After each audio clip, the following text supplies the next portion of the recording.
আসসালামু আলাইকুম গাইস, কেমন আছেন সবাই? আশা করছি খুব ভালো আছেন। আমিও আল্লাহর রহমতে অনেক ভালো আছি। আজকে নিয়ে চলে আসলাম নতুন একটি ব্লগ ভিডিও। এখন হচ্ছে সকাল 7টা বাজে। ঘুম থেকে ওঠার পর ফ্রেশ হওয়ার পর মা বলতেছে, দেখো আরে হচ্ছে কি মুরগি আটকে রাখছে, আজকে নাকি দেশি মুরগি রান্না করবে। যেই বলা সেই কাজ।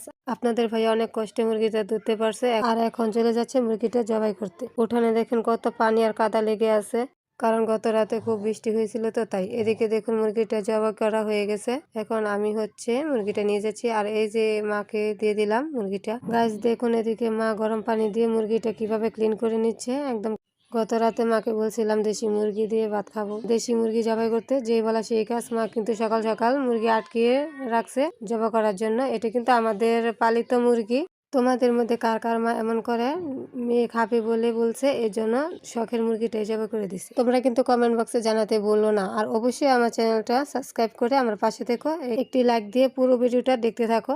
তোমাদেরকে তো বলতেই ভুলে গেছি, আমরা কিন্তু সকালবেলা রুটি কলা দিয়ে নাস্তা করেছিলাম আজকে। এখানে দেখো তোমাদের ভাইয়া গরুর জন্য ঘাস আনবে, এই জন্য কাঁচি আর বস্তা নিয়ে তোমাদের ভাইয়া ঘাস কাটতে যাচ্ছে। আর আমি কিন্তু ওইদিকে অন্যান্য কাজ করে দিচ্ছি। মা যেহেতু মুরগিটা কাটবে, এই জন্য আমি অন্যান্য টিকি কাজ যা আছে সবগুলো করে নিয়েছি। আর এখন তোমাদের ভাইয়ের সাথে যাচ্ছি হচ্ছে গিয়ে, তোমার ভাইয়া ঘাস কাটবে আর আমি ওই ঘাসগুলাই বস্তাতে ভরবো। এক কথায় বলতে গেলে হেল্পারের কাজ। আমি ওর সাথে থেকে এটাই করে আসছি সব সময়। দেখুন গাইজ, রাস্তার ভিউটা কত সুন্দর লাগতেছে।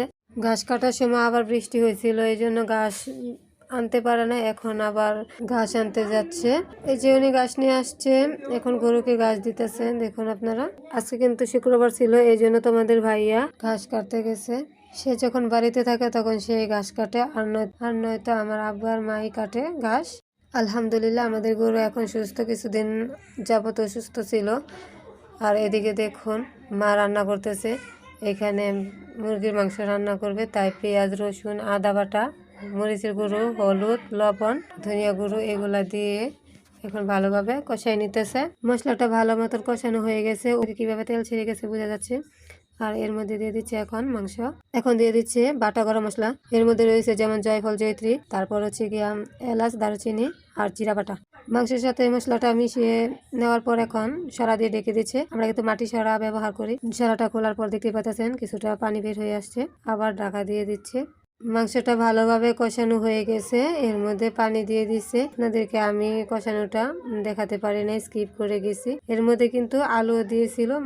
এখন ভালো মতন জাল করে নিলে, আর ঝুলটা যখন একটু মাখো হবে, তখনই আমাদের রান্নাটা হয়ে যাবে।